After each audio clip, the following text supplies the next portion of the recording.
estudiante. Buen día, mi nombre es Gemma Stephanie Martínez Yáñez. Mi matrícula es 4170-2136-4. Soy estudiante de la licenciatura en Psicología a Distancia de la Universidad Autónoma de México. El presente trabajo es para el módulo 504, Psicología Teórica y Fundamentos Teóricos del campo de las necesidades educativas especiales del grupo 9522. En el siguiente video vamos a hacer un recorrido en la historia de la educación especial. Vamos también a analizar el rol que desempeña ya sea el psicólogo o la psicóloga en educación especial y cómo podemos encontrar la inclusión dentro del aula. Ok, entonces vamos a empezar mencionando algunos sucesos que marcaron pues los pasos para que se diera la integración de este concepto. Vamos a empezar brevemente con la parte histórica a nivel general y después vamos a meternos un poquito más con los sucesos que marcaron lo que fue la parte de México. Bueno, lo primero que tenemos que hacer para comenzar a hablar del tema de las necesidades educativas especiales es definir la palabra discapacidad. Si nos vamos al significado más general, se puede decir que pues una discapacidad es aquella condición o condiciones que reflejan alguna falta o limitación, ya sea física o mental, que dependiendo de la gravedad puede imposibilitar o dificultar el desarrollo normal de alguna actividad o algún proceso de cualquier persona. Aquí es bien importante mencionar que hay otra palabra con la que se relaciona lo que es la palabra discapacidad, que es la parte de la minusvalía. Y bueno, viendo los dos conceptos de lo que es discapacidad y minusvalía podrían parecer sinónimos, sin embargo no lo son. El hecho de que una persona presente alguna discapacidad no significa que en algún momento pueda o no pueda desarrollar alguna actividad.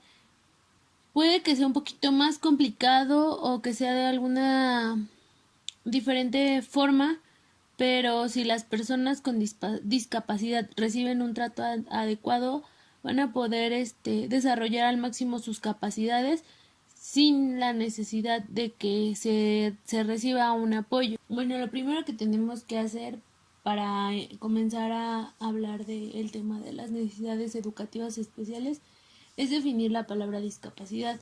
Si nos vamos al significado más general, se puede decir que pues una discapacidad es aquella condición o condiciones que reflejan alguna falta o limitación, ya sea física o mental, que dependiendo de la gravedad puede imposibilitar o dificultar el desarrollo normal de alguna actividad o algún proceso de cualquier persona. Aquí es bien importante mencionar que hay otra palabra con la que se relaciona lo que es la palabra discapacidad, que es la parte de la minusvalía, pero hay que aclarar pues esta parte. Y bueno, viendo los dos conceptos de lo que es discapacidad y minusvalía podrían parecer sinónimos, sin embargo no lo son. El hecho de que una persona presente alguna discapacidad no significa que en algún momento pueda o no pueda desarrollar alguna actividad. Puede que sea un poquito más complicado o que sea de alguna diferente forma, pero si las personas con discapacidad reciben un trato adecuado, van a poder desarrollar al máximo sus capacidades sin la necesidad de que se reciba un apoyo. Ahora bien, si hacemos un recuento muy pequeño de cómo a lo largo de la historia las personas con discapacidad han vivido, podemos decir que ha sido una población bastante excluida y poca tomada en cuenta. Podemos recordar, por ejemplo, que en la Edad Media y durante el Renacimiento muchas de las personas que tenían alguna discapacidad no eran más que bufones en la corte. Por lo general, durante pues esta época, este tipo de personas tenían un trato pues poco agradable y poco digno. También no solamente llegaban a ser como burla o esto, sino también solían recibir un trato cruel. Por lo general, también durante estas épocas, bueno, se acostumbraba a que si algún pequeño, algún bebé nacía con una discapacidad, a las personas se les hacía más fácil abandonar a los bebés en el bosque, pues para no hacerse cargo. Recordemos también que mucho tiempo se creyó que las personas con alguna discapacidad o con alguna situación mental diferente, bueno, pues estaban poseídas por el diablo, o podemos recordar la parte de la cacería de las brujas, donde pues se pensaba que todas estas personas que padecían alguna situación así, bueno, tenían algo que ver con toda esta índole satánica y de brujería. Ok, entonces vamos a empezar con la parte general, todos los sucesos que se dieron mundialmente. Es importante mencionar que el concepto como tal de necesidades educativas especiales se desarrolla en Inglaterra por ahí del año de 1978 gracias a un informe llamado Special Educational Needs, que fue elaborado por el Comité de Investigación sobre la Educación de los Niños y Jóvenes Deficientes, presidido por Mary Warnock. Dentro de este informe, bueno, los puntos más importantes a considerar fue que el concepto de educación especial se extendía y abarcaba todas las necesidades, ya fueran temporales o permanentes, que pudieran tener los niños a lo largo de su vida o de su ciclo escolar, para poder adaptarse a un currículum o un programa ordinario. Eso en cuanto al concepto como tal, pero ahora vamos a recordar algunos de los hechos más importantes de que marcaron un parteaguas para la integración del concepto como tal en el nivel escolar en lo que fue México. Algunos de estos eventos son los siguientes. Para el año de 1861, en México se anunciaron escuelas abiertas y con reglamento especial para sordomudos. Para el 24 de marzo de 1870 se crea la Escuela para Ciegos. El 28 de noviembre de 1867 se nacionaliza la Escuela Formadora de Profesores de Educación para Sordomudos. Uno de los personajes, yo creo que con más relevancia e importancia dentro del desarrollo de las SNE en México es Ignacio Trigueros, el cual, bueno, dedicó gran parte de su vida a la enseñanza, pues principalmente de los alumnos sordomudos y de los alumnos ciegos. Abrió un local, de hecho, para la enseñanza de los ciegos, y también propuso una escuela para sordomudos. Así podemos mencionar muchísimos creaciones de tanto de institutos como de clínicas, como la creación del Instituto de Rehabilitación de Ciegos en 1952.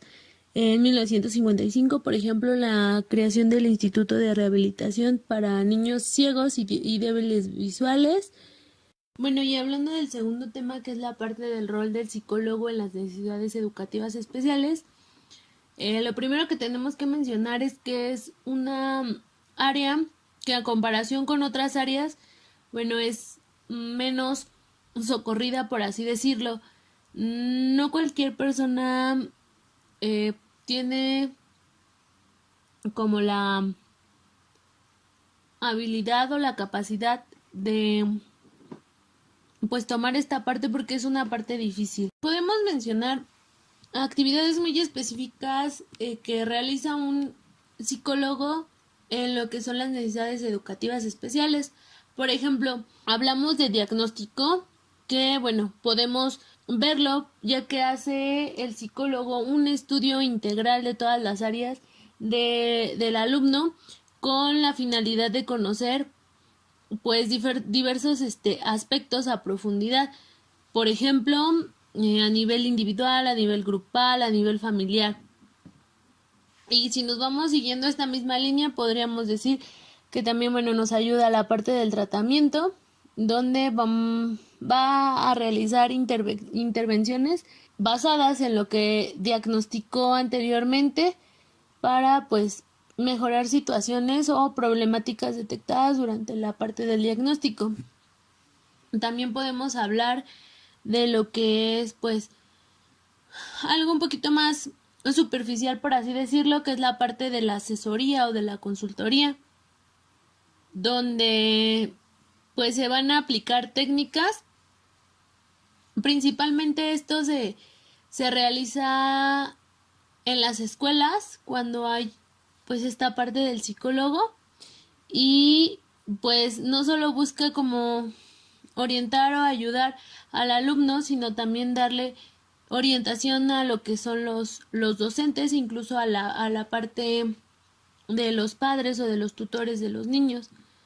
Y podemos hablar también que pues hacen la labor de prevención, que va a ser relacionada a todo lo que se refiera a la planificación y realización de programas y estrategias o dentro de pues de todo el trabajo de tipo educativo, ya sea intra o extraescolar, así como, bueno, de la coordinación de instituciones externas, bueno, pues con el fin de, como lo dice su nombre, de prevenir ciertas problemáticas.